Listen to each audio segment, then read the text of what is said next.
معزز و مکرم، محترم و محتشم مصلیان کرام، سامعین اعظام، حاضرین کرام، ناظرین کرام، السلام علیکم ورحمۃ اللہ وبرکاتہ۔ الحمد للہ وحدہ والصلاة والسلام علی من لا نبی بعدہ وعلی آلہ واصحابہ المکرمین عندہ، اما بعد فاعوذ باللہ من الشیطان الرجیم، بسم اللہ الرحمن الرحیم۔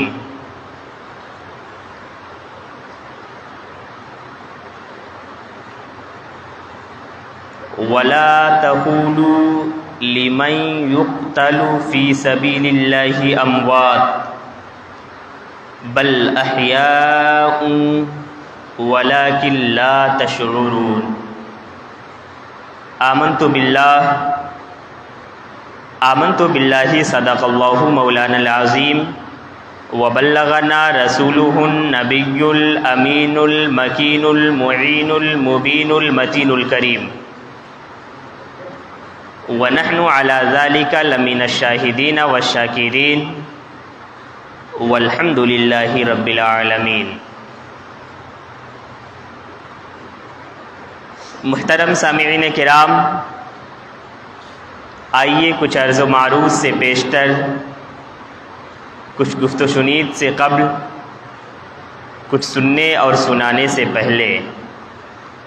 آقائے نامدار، مدینے کے تاجدار، حبیب پروردگار، شفیع روز شمار، احمد مختار، جناب احمد مجتبیٰ، محمد مصطفیٰ، محمد الرسول اللہ، ارواحنا فدا، صلی اللہ علیہ وآلہ وسلم کی بارگاہ بے کس پناہ و عالی جاہ میں درود و سلام کی ڈالی عقیدت و محبت کی تھالی میں بھر کر پیش کریں۔ پڑھیں بآواز بلند، اللہم صلی وسلم وبارک علی سیدنا و مولانا و ماوانا و ملجانا محمد، معدن الجود والکرم، منبع العلم والحلم والحکم، وآلہ الکرام وابنہ الکریم، بعدد کل ذرہ الف الف مرہ، وبارک وسلم۔ صلاۃ و سلام علیک یا رسول اللہ، صلاۃ و سلام علیک یا حبیب اللہ، صلی اللہ تعالی علیک وعلی آلک واصحابک وبارک وسلم۔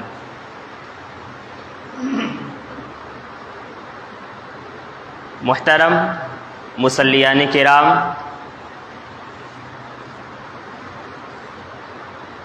خطبہ مسنونہ کے بعد میں نے جس آیت کریمہ کی تلاوت کی ہے اور تلاوت کر کے اپنے آپ کو مشرف و شرف یاب کیا ہے، پروردگار کائنات کا ارشاد پاک ہے، وَلَا تَقُولُوا لِمَن يُقْتَلُ فِي سَبِيلِ اللَّهِ أَمْوَاتٌ بَلْ أَحْيَاءٌ وَلَكِن لَّا تَشْعُرُونَ، یعنی اے لوگو، وَلَا تَقُولُوا لِمَن يُقْتَلُ فِي سَبِيلِ اللَّهِ أَمْوَاتٌ، کہ جو لوگ اللہ کی راہ میں اپنی جانوں کا نذرانہ پیش کر دیں، جو لوگ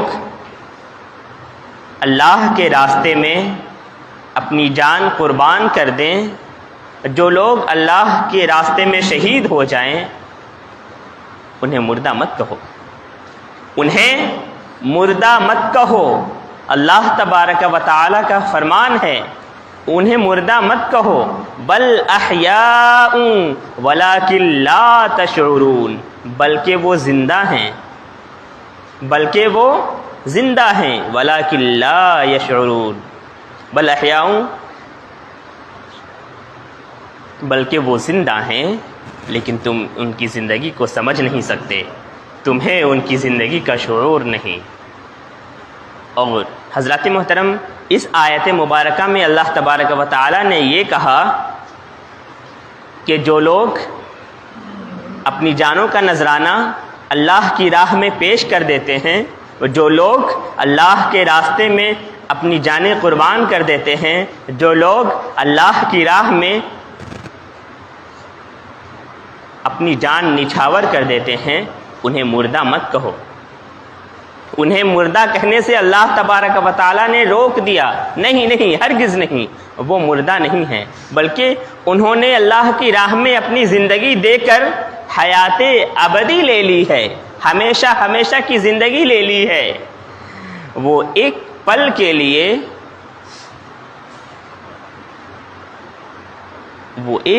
لیے دنیا سے گئے ہیں، ایک پل کے لیے انہیں موت آئی ہے، اور اس کے بعد انہیں حیات ابدی ہمیشہ کی زندگی مل گئی ہے۔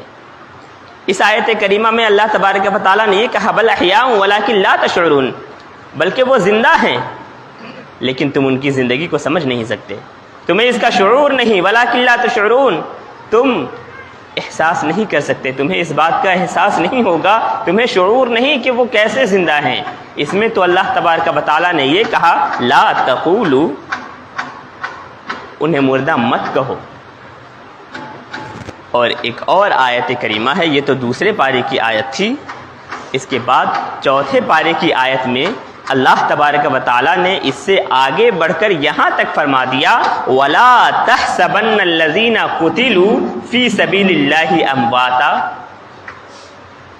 بَلْ أَحْيَاءٌ عِندَ رَبِّهِمْ يُرْزَقُونَ،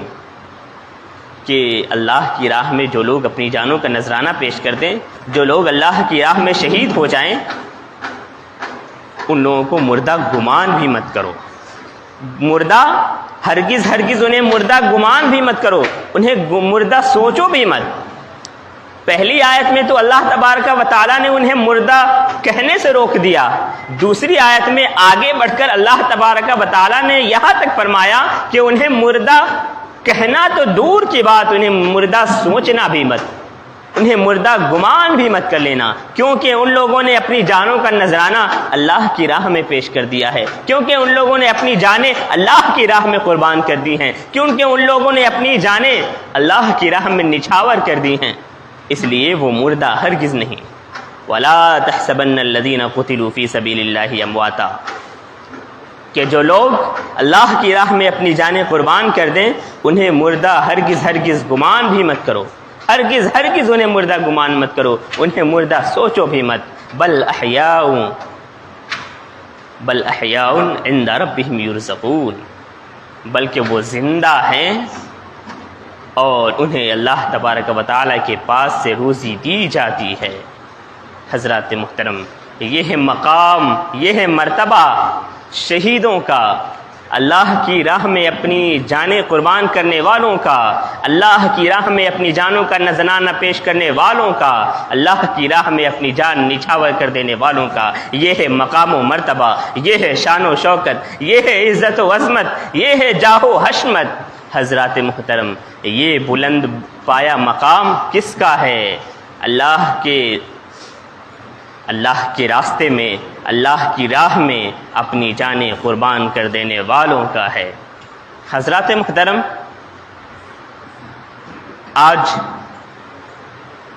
ماہ ذی الحجہ کی 29ویں تاریخ ہے، اگر آج چاند ہو گیا تو محرم شروع، اور چاند نہیں ہوا تو کل چاند دیکھنے کا اہتمام کیا جائے گا۔ تو حضرات محترم، محرم کا ابتدائی مرحلہ ہے، تو میری کوشش بھی یہی رہے گی کہ میری گفتگو محرم کی مناسبت سے شہدائے کربلا کے ذکر پر ہو۔ حضرات محترم، اللہ کے رسول صلی اللہ علیہ وآلہ وسلم کی اس دنیا میں بعثت ہوتی ہے، بعثت کے بعد تاجدار کائنات صلی اللہ علیہ وآلہ وسلم نے دین اسلام کا، مذہب مہذب اسلام کا خوب پرچار و پرسار کیا، دعوت و تبلیغ کی، اور بالآخر سن 11 ہجری میں اس دنیا سے پردہ فرما گئے۔ تاجدار کائنات صلی اللہ علیہ وسلم کے اس دنیا سے پردہ فرمانے کے بعد افضل البشر بعد الانبیاء بالتحقیق امیر المؤمنین ابی بکر صدیق رضی اللہ تعالی عنہ خلیفہ مقرر ہوئے۔ حضرت صدیق اکبر کے بعد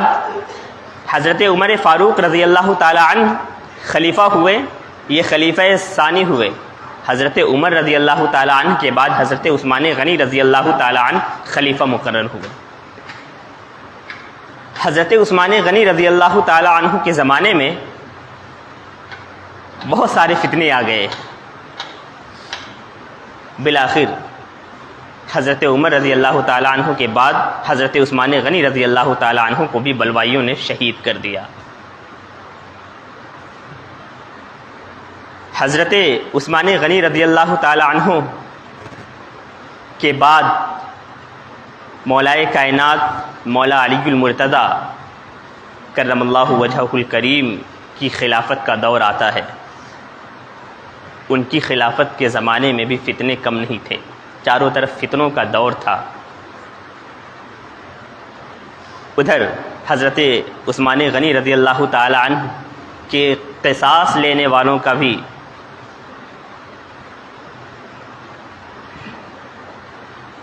فتنہ تھا، اور دوسری طرف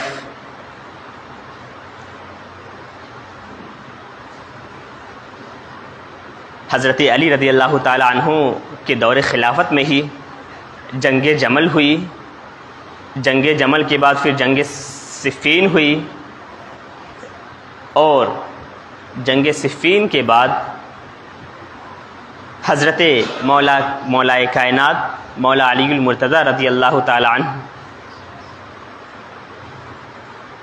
کے خلاف کچھ لوگوں نے بغاوت کی، کچھ لوگوں نے خروج کیا، اور وہ لوگ خارجی کہلائے۔ وہ لوگ خارجی کہلائے، دین اسلام میں ایک نئے فتنے کا وجود ہوا۔ بالآخر مولائے کائنات مولا علی المرتضیٰ کرم اللہ تعالی وجہہ الکریم کی بھی شہادت ہو جاتی ہے۔ ان کی شہادت کے بعد اب چاروں طرف فتنہ پھیلنے لگ گیا، فتنہ عام ہو گیا۔ حضرت سیدنا امیر معاویہ رضی اللہ تعالی عنہ کو موقع ملا کہ اب راستے میں تو کوئی نہیں بچا ہے۔ حضرت علی رضی اللہ تعالی عنہ کے بعد حضرت امام حسن کو خلیفہ بنایا گیا، وہ خلیفہ مقرر ہوئے۔ اس وقت بھی شامیوں اور عراقیوں کے مابین جنگ چھڑ گئی اور جنگ چل رہی تھی، شامیوں اور عراقیوں کے مابین جنگ چل رہی تھی، اور لیکن حضرت امام حسن رضی اللہ عنہ بہت صلح خو اور صلح جو انسان تھے، اور تاجدار کائنات صلی اللہ علیہ وآلہ وسلم نے ان کے تعلق سے بشارت بھی دی تھی کہ میرا یہ نواسہ امت کے دو گروہوں کے بیچ، امت کے دو گروپ کے بیچ صلح کروائے گا۔ بالآخر شامیوں اور عراقیوں کے بیچ جو جنگ چل رہی تھی، ایک عرصے سے جنگ چل رہی تھی، اور بہت سارے مسلمانوں کا خون ہو رہا تھا، مسلمان کٹ رہے تھے، مسلمانوں کی زندگیاں تباہ ہو رہی تھیں۔ امام حسن رضی اللہ تعالی عنہ سے یہ دیکھا نہیں گیا، اور بالآخر امام حسن رضی اللہ تعالی عنہ نے یہ فیصلہ لیا اور یہ مبارک اور خوش آئند فیصلہ لیا کہ امت کب تک تباہ و برباد ہوتی رہے، اس لیے صلح میں عافیت ہے۔ اور بالآخر حضرت امیر معاویہ رضی اللہ تعالی عنہ سے حضرت سیدنا امام حسن رضی اللہ تعالی عنہ نے صلح کر لیا، اور حضرت امیر معاویہ نے بھی بلینک پیپر دے کر، سفید کاغذ دے کر بھیج دیا کہ آپ اس صلح کے لیے، مصالحت کے لیے جو بھی شرطیں رکھیں گے وہ شرط منظور کی جائے گی۔ حضرت امام حسن رضی اللہ تعالی عنہ نے صلح کی شرطیں رکھیں، وہ شرطیں منظور کر لی گئیں، اور بالآخر امام حسن رضی اللہ تعالی عنہ خلافت سے دستبردار ہو گئے۔ جب امام حسن رضی اللہ تعالی عنہ خلافت سے دستبردار ہوئے تو وہ 40 ہجری کا زمانہ تھا، 40 ہجری کا زمانہ تھا، اور تاجدار کائنات صلی اللہ علیہ وآلہ وسلم کی یہ بشارت بھی تھی کہ میرے بعد 40 ہجری تک 30 سال تک خلافت راشدہ رہے گی، اس کے بعد پھر ملوکیت آ جائے گی، بادشاہت آ جائے گی۔ بالآخر امام حسن رضی اللہ تعالی عنہ کے خلافت سے دستبردار ہوتے ہی حضرت امیر معاویہ پورے عالم اسلام کے امیر مقرر ہوئے اور مملکت اسلامیہ کے وہ امیر مقرر ہو گئے۔ امیر معاویہ رضی اللہ تعالی عنہ صحابی رسول ہیں، ان تک تو ٹھیک رہا، لیکن جب حضرت امیر معاویہ رضی اللہ تعالی عنہ کے وصال کا زمانہ آیا تو انہوں نے اپنے بیٹے یزید کو، یزید کے بارے میں کون نہیں جانتا کہ وہ ایک انتہائی فاسق و فاجر شخص تھا، جس کو نہ نماز سے لینا دینا تھا، نہ قرآن سے لینا دینا تھا، نہ اور کسی چیز سے لینا دینا تھا، بلکہ وہ صرف اور صرف ایک فاسق فاجر اور شرابی انسان تھا۔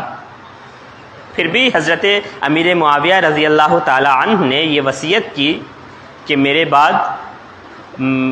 تم خلیفہ بننا، تمہیں میں خلیفہ بناتا ہوں، خلیفہ نامزد کرتا ہوں، اور دیکھنا تمہاری خلافت میں کوئی آڑے آئے یا نہ آئے، لیکن یہ تین لوگ ضرور آڑے آئیں گے اور تمہاری بیعت سے انکار کریں گے۔ وہ 3 لوگ کون ہیں؟ ان 3 لوگوں کے بارے میں حضرت امیر معاویہ کی وصیت کے تعلق سے تاریخ کی کتابوں میں، تاریخ طبری ہو، تاریخ ابن کثیر ہو، البدایہ والنہایہ ہو، یا تاریخ کی اور دوسری تاریخ دمشق ہو، یا جتنی کتابیں تاریخ کی ہوں، ان ساری کتابوں میں یہی ہے کہ وہ 3 شخص تھے جن کے تعلق سے حضرت امیر معاویہ رضی اللہ تعالی عنہ کو خوف تھا، اور وہ کہہ کے گئے کہ یہ 3 تمہاری بیعت سے انکار کریں گے، اگر بیعت سے انکار کریں تو تم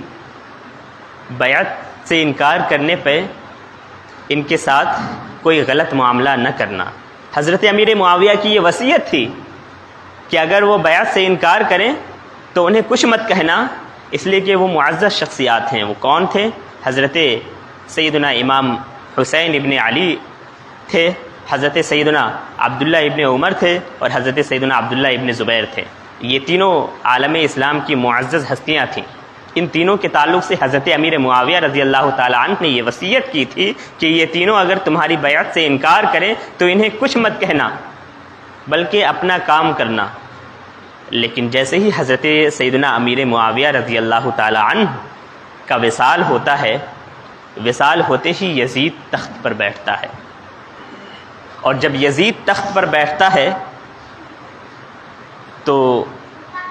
شامیوں نے، عراقیوں نے تو بیعت کر لی، لیکن حجاز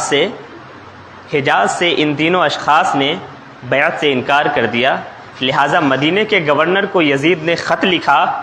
کہ پہلی فرصت میں تم ان تینوں حضرات سے بیعت لو۔ مدینہ کے گورنر نعمان بن بشیر نے سب سے پہلے ان تینوں اشخاص کو، حضرت حسین ابن علی، حضرت عبداللہ ابن زبیر اور حضرت عبداللہ ابن عمر، ان تینوں اشخاص کو اپنے گورنر ہاؤس میں بلایا اور کہا کہ حضرت امیر معاویہ کا وصال ہو گیا ہے اور ان کا بیٹا یزید تخت پر بیٹھا ہے، اور آپ سب کو ان کی بیعت کرنی ہے۔ تو حضرت سیدنا حسین ابن علی رضی اللہ عنہما نے کہا کہ میں اکیلے میں چھپ کر بیعت نہیں کروں گا، بلکہ اگر بیعت ہی کرنی ہے، بیعت ہی لینی ہے، تو گورنر ہاؤس میں چھپ کے بیعت لینے سے اچھا ہے کہ تم اہل حجاز سے بیعت لے لو، سب کے ساتھ میں بھی بیعت کر دوں گا، لیکن اس کے ساتھ میں نعمان بن بشیر کے ساتھ میں ایک اور شخص تھا، اس نے کہا کہ یہ ایسے بیعت نہیں کرنے والے، انہیں گرفتار کرو، انہیں باہر مت جانے دو، اگر بیعت سے انکار کریں تو یہیں پہ قتل کر دو۔ معاذ اللہ، استغفر اللہ۔ وہ حسین ابن علی، وہ امام حسین جو نبی کے نواسے ہیں، ان سے زبردستی بیعت لی جا رہی ہے اور بیعت نہ کرنے پہ قتل کرنے کی دھمکی دی جا رہی ہے اور کہا جا رہا ہے کہ زبردستی یزید کی بیعت کرو۔ اللہ تبارک و تعالی فضل فرمائے۔ پھر حضرت سیدنا امام حسین رضی اللہ تعالی عنہ گورنر ہاؤس سے اپنے دولت کدے پہ تشریف لائے۔ جب دولت کدے پہ تشریف لائے تو ایک عجیب سی کیفیت طاری تھی، الجھن میں تھے، ٹینشن میں تھے کہ یہاں رہوں گا تو زبردستی یزید کی بیعت لی جائے گی اور بیعت نہ کرنے پر پھر خون خرابہ ہوگا اور میں نانا کی شریعت کو پامال نہیں ہونے دوں گا۔ امام حسین نے کہا ایک فاسق فاجر شخص کے ہاتھ پر بیعت کر کے میں اسلام کا مذاق نہیں اڑنے دوں گا، کیونکہ امام حسین کے بیعت کر لینے کا مطلب تھا کہ پوری امت مسلمہ نے بیعت کر لی، اس لیے کہ امام حسین نبی کے نواسے تھے اور نبی کا گھرانہ اگر بیعت کر لے تو اس کا مطلب یہ ہے کہ فاسق فاجر اور شرابی شخص سب کو قبول ہو گیا۔ معاذ اللہ، استغفر اللہ۔ اسی وجہ سے امام حسین رضی اللہ عنہ نے بیعت سے انکار کی اور وہاں سے کوچ کرنے کا ارادہ کیا۔ لوگوں نے مشورہ دیا کہ کہاں جائیں، تو اہل بیت اطہار کے کچھ اہم ذمہ داروں نے یہ مشورہ دیا کہ آپ حرم پاک چلے جائیں، مکہ شریف چلے جائیں اور وہاں جا کر آپ عبادت و ریاضت میں لگ جائیں اور وہیں آپ تبلیغ و دعوت کا کام کریں، دعوت و تبلیغ کے کام کر کے آپ وہیں لوگوں کی بیعت لیں، انشاءاللہ لوگ ضرور آپ کے ہاتھ پر بیعت کریں گے۔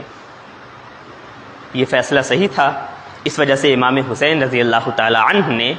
مدینے سے کوچ کرنے کا ارادہ کیا اور مکے کی جانب رواں دوا ہوئے۔ مکے شریف گئے اور مکے شریف میں قرآن و حدیث کی تعلیمات عام کرنے لگے، اللہ کے رسول صلی اللہ علیہ وسلم کے پیغامات عام کرنے لگے اور لوگوں میں دین کا کام کرنے لگے، دین پھیلانے لگے۔ جب وہاں تھے، مکے شریف میں تھے، تو کوفے سے خطوط آنے شروع ہوئے،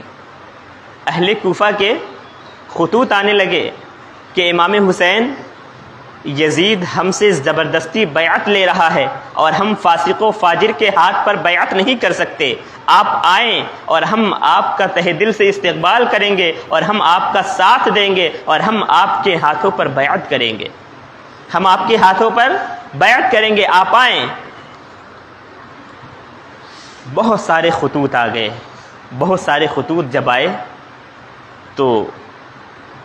لوگوں سے مشورہ کیا۔ جب مشورہ کیا تو لوگوں نے کہا، مکے والوں نے، کہ امام حسین یہ کوفے والے کبھی وفادار نہیں ہوں گے، یہ وفادار نہیں ہیں، آپ کوفہ نہ جائیں، آپ کوفہ جائیں گے یہ آپ کو دھوکے سے بلا کے آپ کو وہیں قتل کر دیں گے، آپ کو شہید کر دیں گے۔ آپ کے بابا جان مولا کائنات مولا علی المرتضیٰ کرم اللہ وجہہ الکریم کے ساتھ انہوں نے ایسا ہی کیا۔ کوفے میں نماز کے وقت، عین نماز کے وقت مسجد میں شہید کر دیا۔ حضرات محترم، آپ اگر ایسا کریں گے تو آپ کو بھی بلا کے وہاں شہید کر دیں گے۔ حضرات محترم، اس کے بعد حضرت امام حسین نے حضرت امام مسلم بن عقیل کو بھیجا تحقیقات کے لیے کہ آپ جائیں تحقیقات کریں اور تحقیقات کر کے بتائیں کہ کیسا معاملہ ہے، اس کے بعد پھر یہاں سے ہم کوچ کرنے کا ارادہ کریں گے۔ یہاں تک تو ہو گیا، اب انشاءاللہ اس کے بعد کی تاریخ اگلے جمعے کو بیان ہوگی۔ اللہ تبارک و تعالی ہم سب کو حق قبول کرنے، حق سننے، حق سمجھنے کی توفیقات سے نوازے، آمین آمین۔ وآخر دعوانا الحمدللہ رب العالمین۔ السلام علیکم ورحمۃ اللہ وبرکاتہ۔